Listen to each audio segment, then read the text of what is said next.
I hope have brought some lunch or have had some lunch. It's a little different than our normal format since we're all joining online.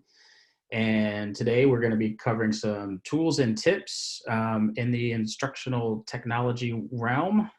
And in particular, we're going to be talking about three tools: Flipgrid, Hypothesis, and VoiceThread. And we're going to be this is in an hour. We don't have enough time to do a deep dive on these three tools. So this will just be a little bit about what each of these tools does, some of the ways that you can integrate them into Canvas. And then at the end, I will give you my information so that you can reach out to me if you're interested in further discussion about the three tools, how you can use that in your class, and then how we can get those integrated into your instruction. So the three tools today, as I mentioned, are Flipgrid, Hypothesis, and VoiceThread. And we'll go ahead and get started. If anybody has any questions, feel free to reach out, interrupt, and we can cover those as we're going. And also I have time at the end set aside for us to go over anything in more detail. So let's start with Flipgrid. So Flipgrid is a tool that we started working with about a year ago. And it was Gail Levette who was the pioneer who went out and wanted to use it. And so started learning more about what Flipgrid does. And it does offer some great possibility for you in your class. It's going to allow your students to share their ideas and stories and work. And it's a good way to supplement your discussion posts because it allows the students to record themselves and then interact with their classmates in a discussion style format. And it also integrates well into Canvas through assignments and modules, and it is free. Now, the free part does come with some caveats, that being the support end from Flipgrid isn't quite there in terms of response. You're not going to get the Canvas level of response from Flipgrid, but as we've learned more about it and I've worked with it more fully, it's become easier to navigate any potential issues. We're more aware of what some of those potential issues are. So we have a lot of that figured out where we don't have to contact Flipgrid as often as we did early on in the process. So let me show you a little bit about Flipgrid and what it does. And it's different from the other two tools that we're going to cover today in that we don't have, because it's free, we don't have the ability to just seamlessly integrate it in. It does integrate very well, but not in the way that Hypothesis and VoiceThread do. And I'll show you what I mean by that. So Flipgrid, you can find by Google searching Flipgrid. And it's flipgrid.com. And when you go to their website, there's an educator sign up for free, which I have done.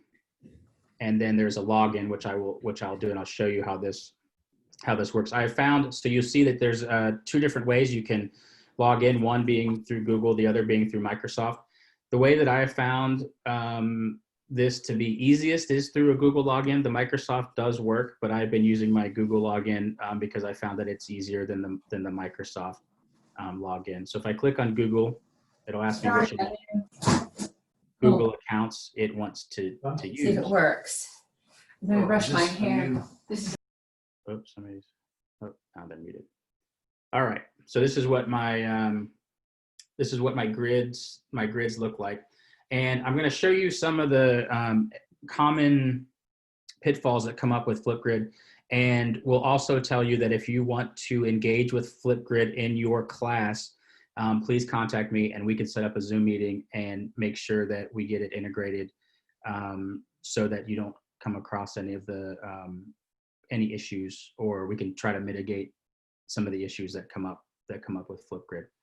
So what I'll do is I'll add a new grid. By adding a new grid, you can call this, so I'll call it Instructional Tools Test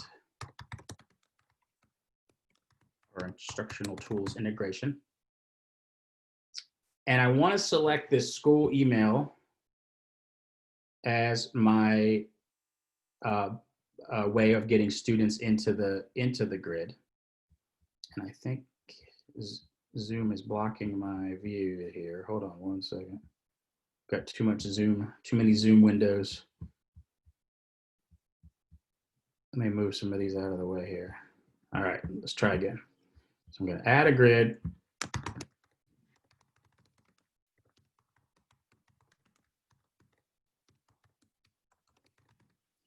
I'm going to select school email and I'm going to hit next. Now this is the critical part.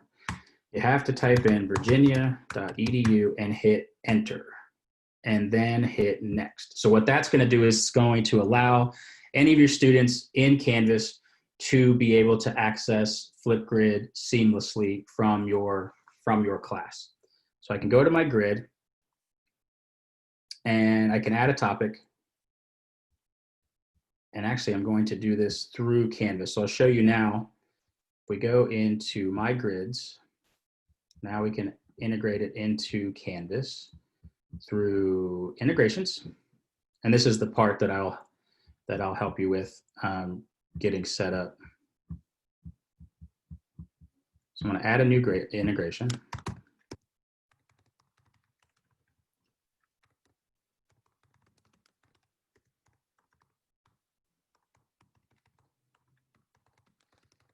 Give it that name. And then it's going to give me a key and a secret. So if I go into my class and I go into settings, and this is, I can go into apps, go into Flipgrid, and then I install it. So you'll see I already have it installed. And if I wanted to fix that, I would go in and select Flipgrid and then paste in my credentials, key, and secret. So now that I have it integrated, what I can do is I can bring this into either a module or an assignment. So if I want to bring it in via assignments, I can go in, add an assignment. Call this one Flipgrid Demo.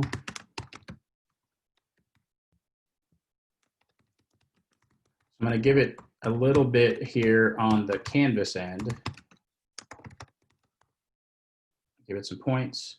And then we're going to bring this in via the external tool option. We're going to click on Find. And then we're going to click on Flipgrid and select. And we're going to have everyone work on that. And I wish I could get, there we go. And I'll hit Save and Publish. And then what that'll do, whoops, I know what happened. Hold on one second. We had an error. So what I'm going to do is reintegrate Flipgrid.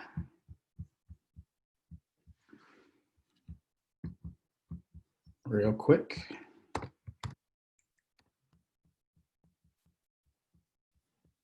Give me just a second. Add.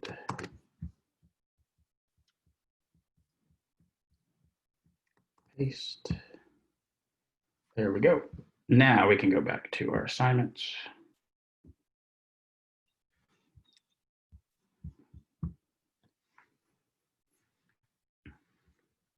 So we can create a new grid for this course.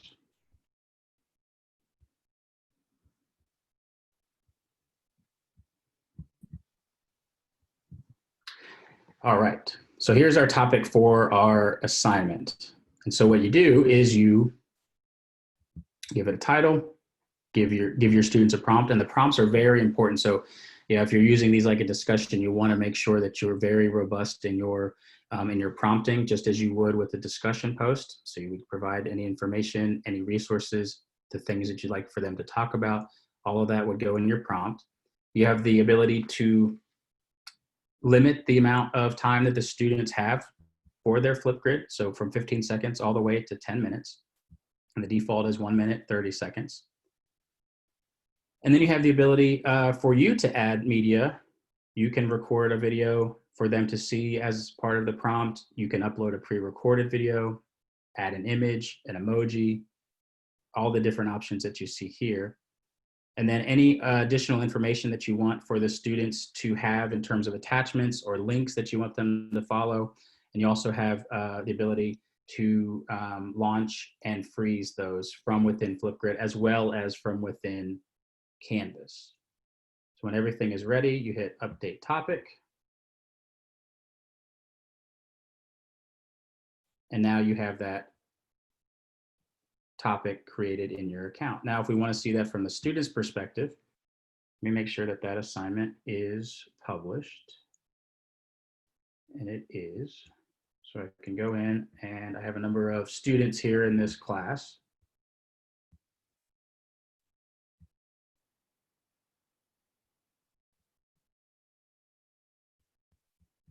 Give me 1 second.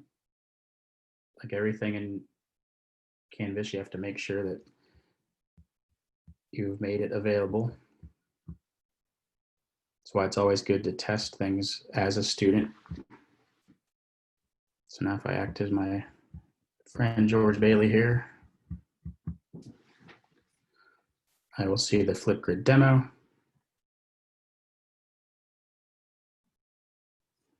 And then this is what your students should see. It should just go in and log them in automatically. And then they can click on the plus sign and they can record. It'll give them a countdown. Hi, my name is Dave, and this is my Flipgrid demo. And they hit pause. They have to make sure to hit the next button. Hi, my name is Dave, and this is my Flipgrid demo. Then they have the ability to add more content if they want. If they don't want to use that, they can click add more, trash that, and go on. But if they're ready, they would click on next. And then you can take a selfie as the screenshot. And then they can add, there's filters and things that they can do. Keep in mind that Flipgrid is built for the pre-K-12 world as well as the higher education world. So there's some things that may or may not be applicable for the higher ed or for professional setting, but there are options there for different things that you can add, annotations, you can put in hello, that sort of thing. You click the next button. That's George. Hello class. And submit. And then that will show up. So when the next student goes into the class and clicks on the assignment, they would see George's post. They could click on that and view that. They would also have the ability to go in and, whoops, let me stop that. You can see your students would have this option right here to reply. So they can go in and say, hi, George, nice to meet you. I'm also looking forward to this class. And then that response would attach itself to this. So you would have across the line, you would have the introductions, and then within each of those introductions, you would have the fellow students' response to that introduction. So you can see how you can use this for discussions. It's a great way to supplement discussion. So instead of just a text-based discussion setup, you have the ability to add in video and to add in different things and have the students reply to each other. So especially with introductions and midway through a class or at key points, you can have them use Flipgrids to engage with each other, to see each other's faces. This is a great way to get them interacting with each other in an element that is not just text-based. You could use it in with a discussion. You could have a discussion that's a text-based discussion and then have them speak to each other through Flipgrid as a way to add in some of that engagement. So you see it works pretty well. And whoops, hold on. So one question that Jennifer brings up is, if you have larger classes and want students to use Flipgrid in small groups, is that possible? Yes, you could set up the groups in Canvas through people, and then so you would make the groups in Canvas, and then or the best way to do it would be to have assignments created in Canvas and just assign people in their groups for those assignments. And I can show you how to do that, Jennifer, if you want. But you would do that grouping through Canvas and then bring the Flipgrid integration in through that. All right. Melissa, is there a way to set up discussions in Canvas where they couldn't see each other's? No, not like, well, maybe. Let me write that down, Melissa, and I will check that out. That might be a setting that is just within Flipgrid, but not through the integration with Canvas. So let me write that down. Flipgrid, not seeing others. And I will get back with you. All right. Any other questions about Flipgrid? I want to make sure we have. It's hard to. I want to make sure we have enough time for the other tools, and then we'll have time for questions on all three there at the end. All right. I don't see any other questions about Flipgrid, so I will move on to the next tool. So let me stop acting as George. And we'll switch over to Hypothesis. Hypothesis is relatively new for us. It was a product that I started working with a faculty member on back earlier this semester, and we were setting it up so that we could test it over the summer in 2 of their classes.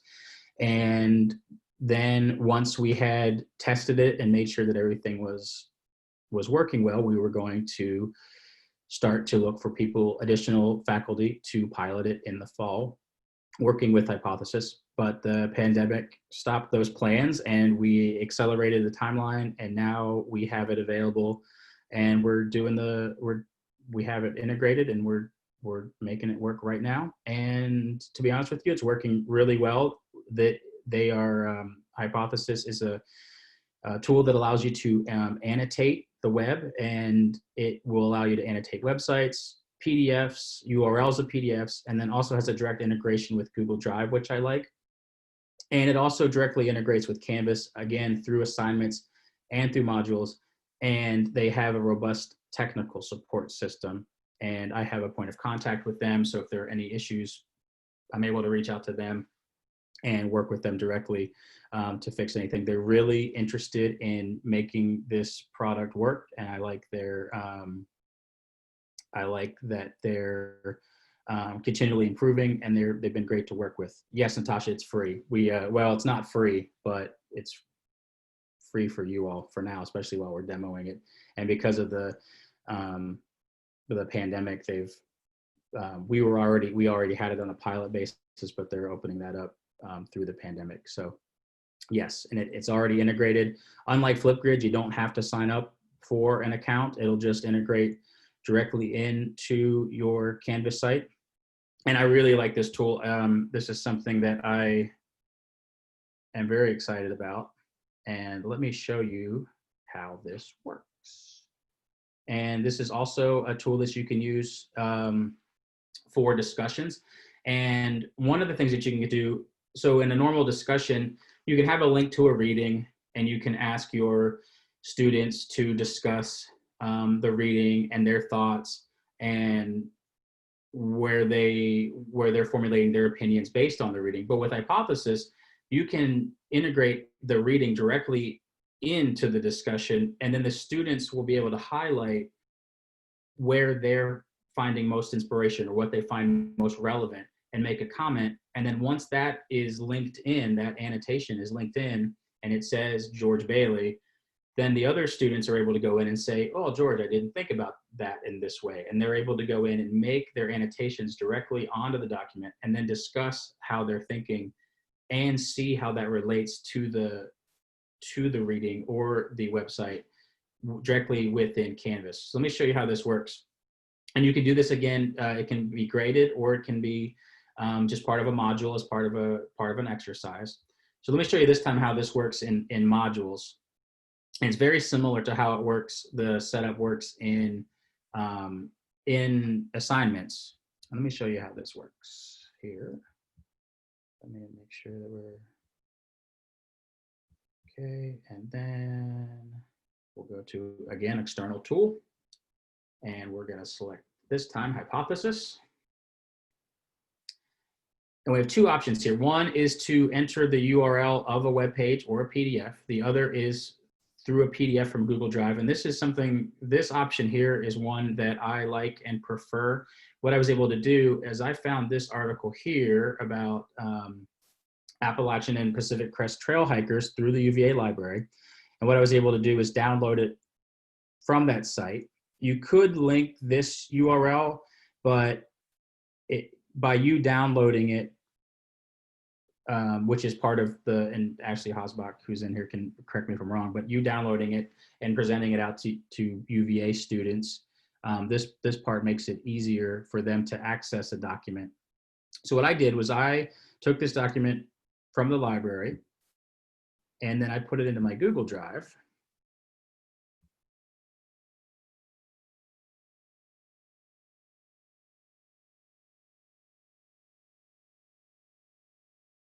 Oops. Let me make sure that it made its way into my Google Drive first. Well, first, hold on one second. Let me stop sharing my screen real quick, and then you'll just be looking at me because it's not popping up where I thought it was going to. Give me just 1 second here.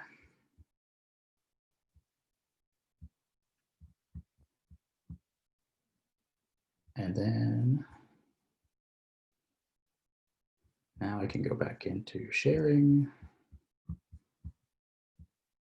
There we go. Now, hopefully, let's start fresh. Click on hypothesis, PDF from Google.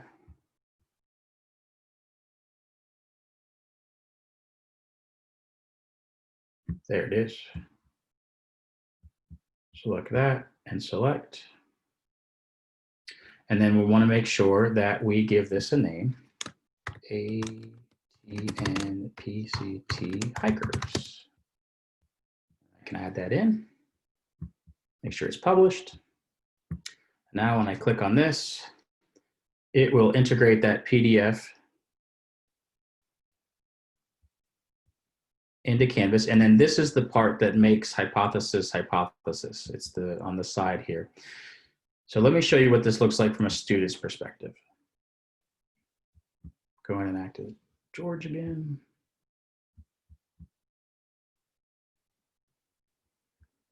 Go to the document. Hypothesis gives you some help tools, help topics, and then also gives you the ability to directly contact them with any issues through this support ticket. And how this works is if I'm reading, and I can highlight this part that says 14 states through which the Appalachian Trail traverses. And I can say I want to annotate that. So when I click on annotation, pops up George Bailey's name, and George can say, I didn't know that it was 14 states. And then they can post, they can add tags. And then George could go through and say 300, and we're just going to pick one randomly. Can highlight, then it's just highlighted. Somebody could click on it and see that it was highlighted by George. That's the difference between an annotation and a highlight. George could go in and add clarification to that if he wanted to. And then we can go in and annotate again. Whoops, that's highlight again. Switch that to annotate. Like that. All right, and post. All right, now George is done. And we'll switch to Jane. Jane can go in to the document, and she will see George's annotations. She can make a reply.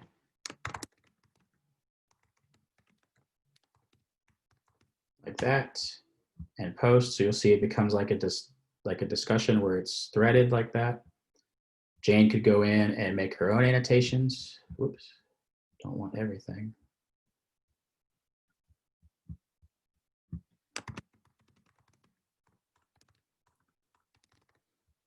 And post, so on and so forth down the line. So you can see where this becomes it becomes a living document where the students can have direct insight into what their peers are talking about. So as opposed to synthesizing something, this is a way for them to be able to have a discussion based on a piece of text directly. Now let me see, we're getting a lot of questions here. I've been answering questions, Dave. You're good. Keep going. Okay, good. Thank you. The other thing that you can do is integrate a website via the module or the assignments. So if you don't have a paper, but you have a website or an article, a New York Times article, something that you want the students to engage with, you can do the same thing. External tool. Wrong tool. Overshot that real quick. This is where you can enter URL. I have a URL ready to go. How to discourage cheating in online exams. Hit submit. Cheating. Add. And publish. And I won't show you the whole process this time, but I'll show you. Similarly to the PDF option, same thing applies. They can highlight a piece of text, click on annotate.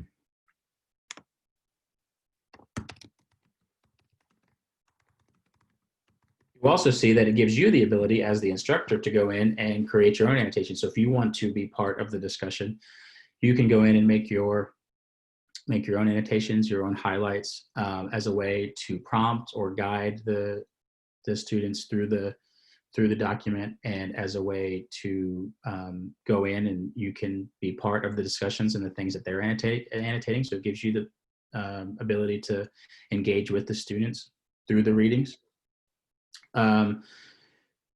Just like with the Flipgrid, if you wanted students to work in groups, you could create groups and have them work in groups on different documents, and then have them come back together. And you can weave this into different things. So you could have them do this via modules and then work through a discussion post or through a Flipgrid, and have them synthesize what they talked about through the annotation process into a larger discussion with the whole class. So there's ways to use these tools together to make for engaging material and for engagement within the class, especially as we are doing a lot of this online nowadays, and we're looking for ways to increase engagement. Plus, it gives you a way to be present with the students.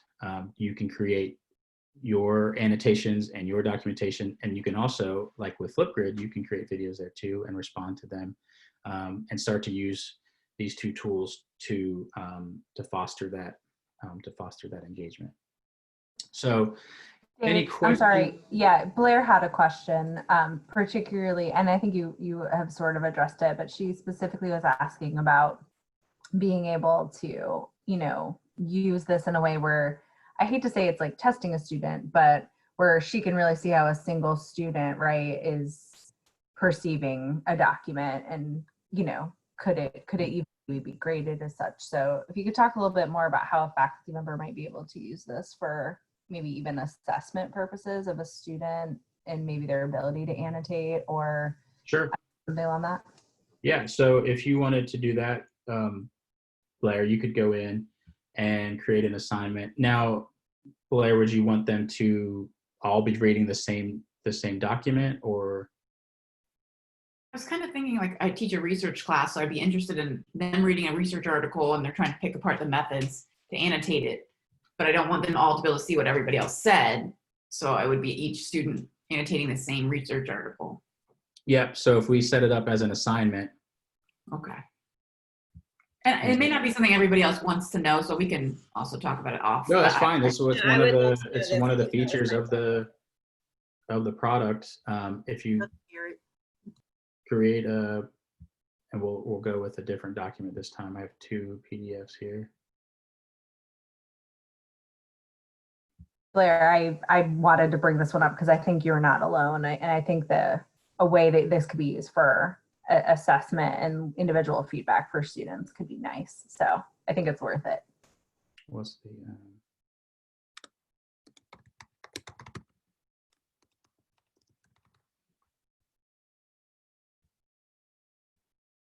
assign to everyone, save and publish.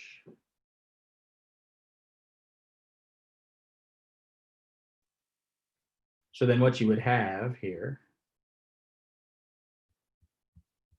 can go in and it integrates directly in with the speed grader.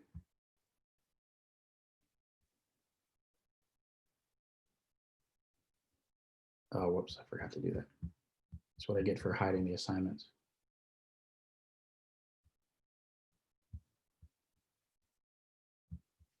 Bear with me.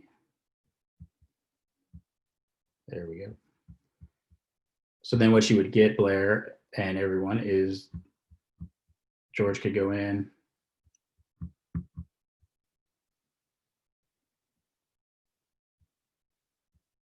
make his annotations.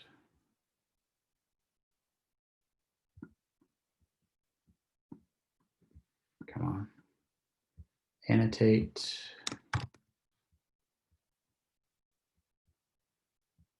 And then I'll do one more real quick so you can see that they're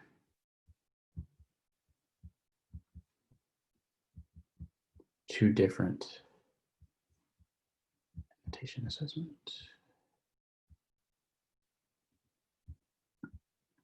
Actually, it does show the it does show everyone there, Blair.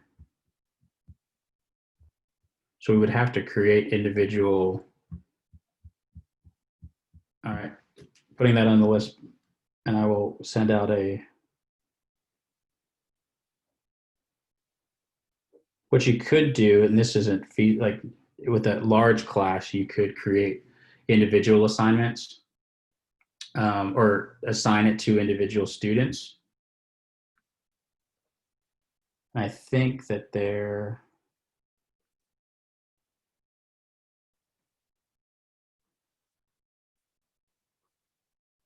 looking at it now from a collaboration standpoint. Let me look into making individual assessments, Blair, and then I will post that back out to you all in an email after this session. We'll figure that out on how to do that. But you see how it integrates in with the speed grader.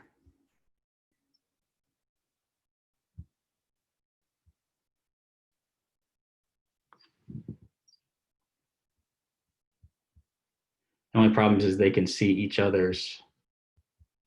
You would see them individually, but they see each other's. So let me reach out to Jeremy and ask him. Jeremy's our contact,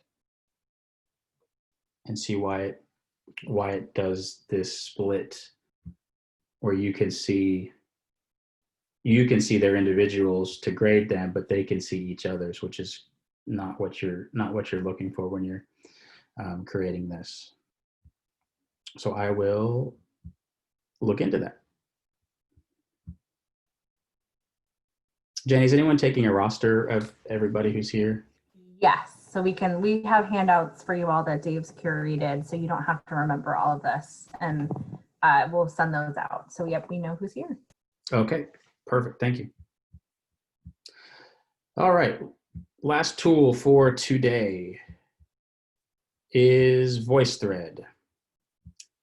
And VoiceThread is a way for you to upload, share, discuss any sort of, not any sort of, but presentations, documents, images, audio files, videos, media content in general, and to create a presentation on those, to comment on VoiceThread slides, and you can make your comments through text. They can go in and leave a phone message. They can upload an audio file or a media file to these documents. Again, this is going to integrate in directly through assignments and modules within Canvas. And the only thing that they make note of this in any of the professional development that I've taken, and any of the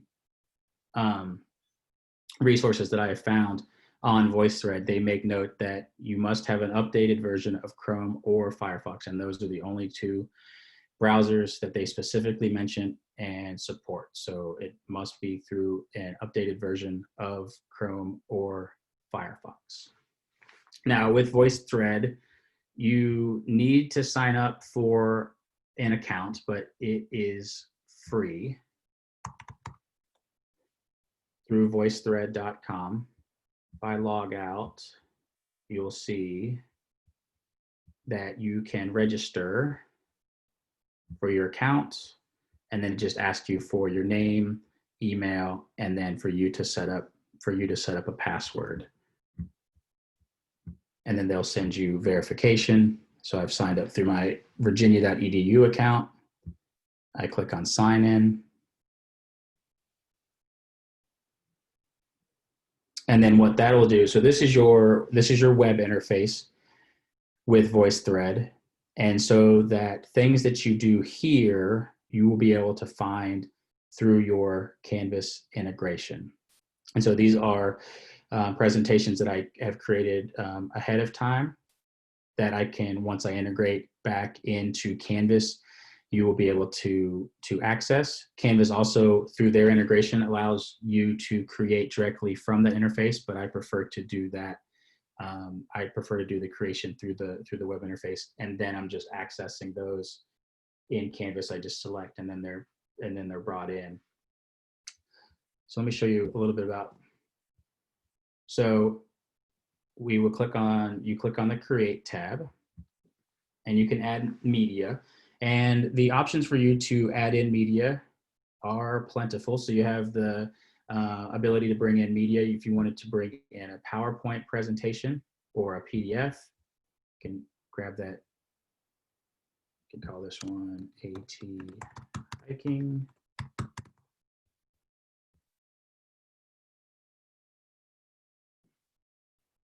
And if you're playing around with this, you want to make sure that you're not bringing in a large file size while you're playing around and getting to know VoiceThread, because it does have to take your media and put it into the cloud through VoiceThread servers. And so sometimes if you're using a large file size just for playing around, it can take a little bit of time for that to be uploaded. But while that's processing, you can go in and add more media. You have media sources, so they have the ability for you to go back and you can incorporate in one of your previously created voice threads. They have access to Khan Academy, so you can select any of their content. So, and these are videos through Khan Academy on commercial real estate that you could bring in. It allow you to preview those and then to import if that's the content that you want. They have a direct integration with Flickr if you want to bring in any of the images that that Flickr has available. And then they also have a direct integration with the New York Public Library and their image database, as well as giving you the ability to go in and find any documents that you have through your Google Drive. You'll see additionally that there's a way to create an audio recording, which I will do now. It'll give you a countdown, or you can bypass that, and you'll see there's a timer, and you can make an audio recording. So you're going through. You can take webcam photos. It's not probably because Zoom is using my webcam video, or you can bring in a URL. So if there is a file that you're hosting offsite, you can bring those into VoiceThread through those features. Then once you've uploaded your media, you switch to the comment section. So this is where you can go in and add narration over the content that you've brought in. You can add annotation. And let me, since that is still loading, let me bring up one of my previous. So this is PowerPoint that I'd previously brought in. Let me move my Zoom options here. You can go in and click on, when you click on comment, it gives you the ability to go in and add in text.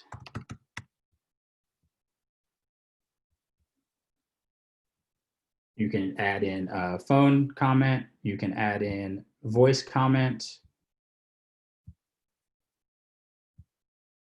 Oops, it's uploading that. As well as video, or you can upload your own content to the slide there. So you have those 5 options. Question from Natasha Dave. What is a phone comment? So phone comment would be, you would enter in your phone number. So if you didn't have, and then it'll say call, and then it'll call your cell phone, pick up the cell phone, make the comment. When you hang up, it'll then, so this is once you've done, so what this is, so you've created the presentation, and then you can, one of the things that you can do is put this into a module or to an assignment. And similarly to Hypothesis is they can go in and the students then have the ability to interact with what you've created in VoiceThread. So you've made this presentation with your media, and then you can put this into your module in Canvas. And now the students have the ability to go in and add their comments through these methods. So if they wanted to add a phone comment, if they didn't have a webcam or they didn't have a microphone, it's giving them the accessibility so that they could go in and make a phone comment if that's what they have available to them from the web, or if that's how they would like to leave their comment. I'm not 100% sure if they're able to access the internet why they wouldn't just leave an audio comment, but it does have that option. I guess if they're accessing the VoiceThread via their phone, then they would have the ability to use the phone for their interaction with the media. So let me show you how this looks from the Canvas side. It's very similar to the Hypothesis side. So it's going to link you directly in. Once you've signed up for your VoiceThread account, it will match that email to your Canvas account, so that'll be integrated right in.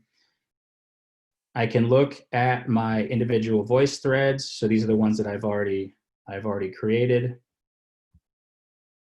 So if I click on my PowerPoint test, I can preview that, edit it. This is why I said I like the ability to create through the web application first, and then when I go into Canvas, I can just select these options. But you'll see that with VoiceThread, you can create new activities.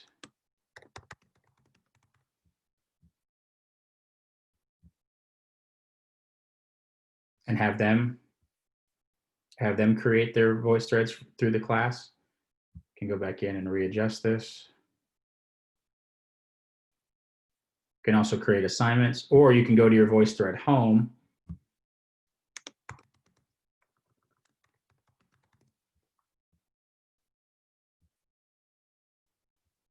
and then the students can access that. These are the assignment and activity builders. And then if I go back into my individual VoiceThread, here's where I can create a new VoiceThread or select the ones that I've already created. So if I click share with class, we can call this one PowerPoint 1.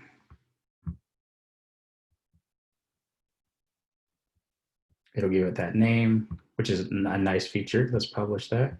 And then if I click on PowerPoint 1, this is what the students will see. And then now they'll see, just like we did in the web application, these are they're consuming the media that we created in VoiceThread, and now they have the ability to comment. Their comments will show up here on the left-hand side. If they go to the next piece of media, they can start to make comments. Any new comments will show up here on the left-hand side. And just like with Hypothesis, you have the ability to make that into an assignment, and it integrates in a very similar fashion with an external tool. And that, why, get out of the way. Dave, while you're doing that, there's quite a bit of discussion going on in chat. So there's some Okay.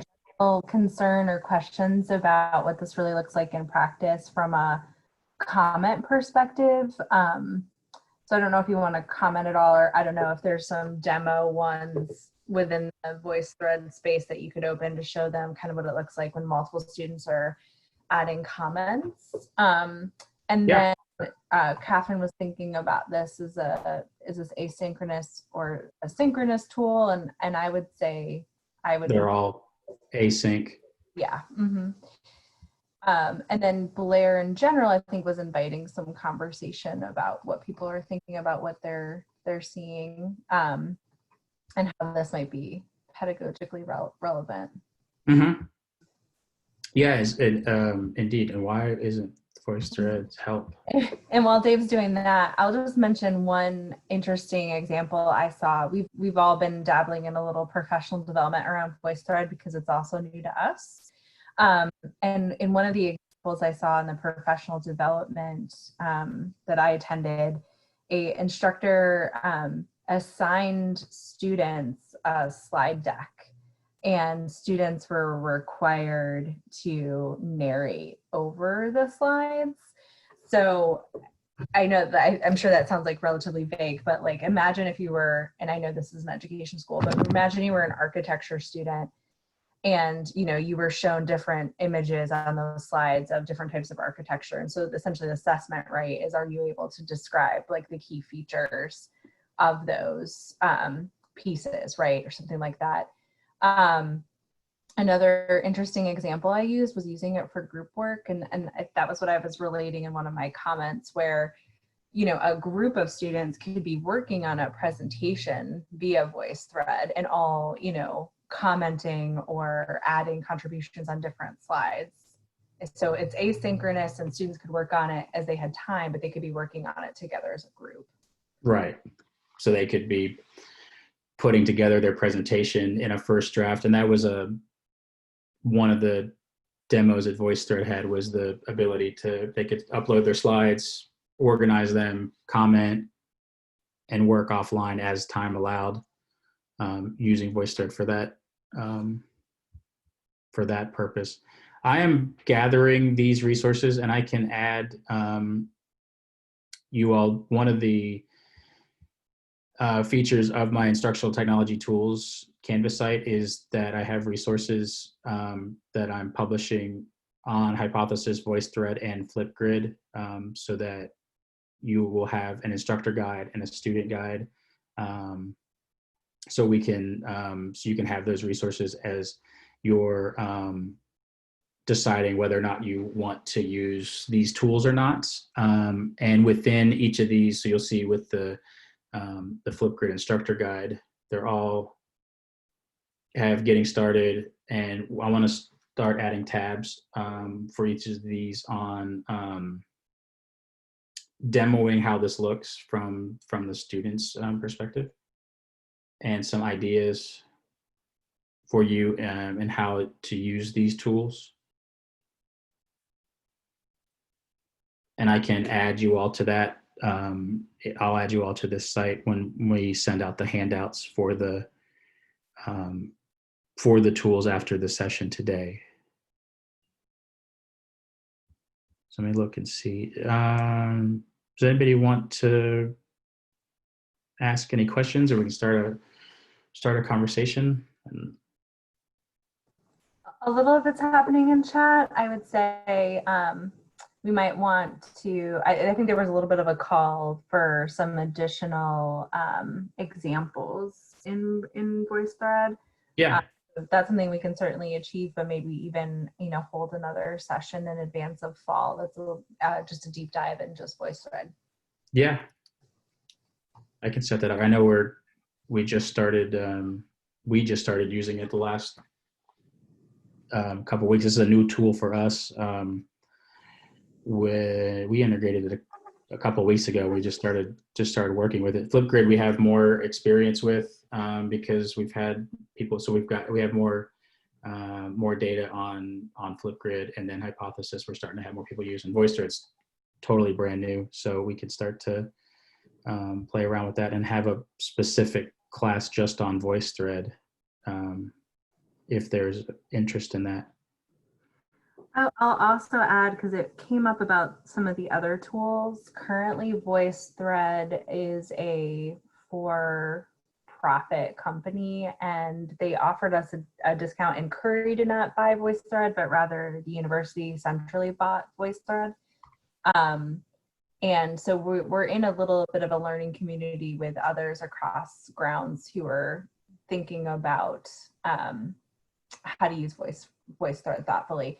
And there's a big adoption, you can imagine, in the language fields, like all of the different linguistic classes, and then also the actual like foreign language classes. So we're seeing a lot of adoption from them. I think there's a lot of benefit for us to think about this as well. Mm-hmm. And Tanya says earlier better. I agree. We can do a VoiceThread specific one in the summer for sure. May or June would be good. I added in the chat some examples of faculty using VoiceThread at Rutgers. One that I wanted to point out was they can discuss artwork, and that they've posted each individual artwork and people can comment on it to say how they interpreted the art or how it was, applicable to class and things like that. This one I think is why do people hate? And then students are commenting on if this picture would represent that particular concept or not. So that's just another example of how people can incorporate it in their class.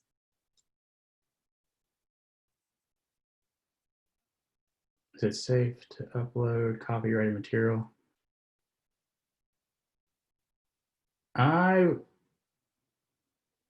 That's always a tricky, I would say no on the copyrighted material. And I think that's why they have the ability to, with the Flickr and the New York Public Library, they're trying to give options for, and there's plenty of resources available for non-copyrighted material out there in terms of. I will say, in the spirit of fair use, I didn't mean to interrupt you, Dave. At least it's password protected, so do know that. Like Right. whether you go, you have to go into VoiceThread through our Canvas instance. And it's using that single sign-on of your NetBadge credentials. So yeah, be careful about copyrighted material, but do know that it very loosely falling under like the fair use guidelines in terms of being behind a paywall. True. I would just be a little more concerned with VoiceThread because of the ability to share out. So that would be a consideration just in that regard, so they don't start publishing it out on the web. But yes. All right. We'll be following up with an email with handouts. Let me make sure that I get back to my slide. It has my contact information. If anybody wants to reach out, I'd be happy to discuss any of these tools with you and work with you on getting them set up for your class and working through some scenarios and ways to use these.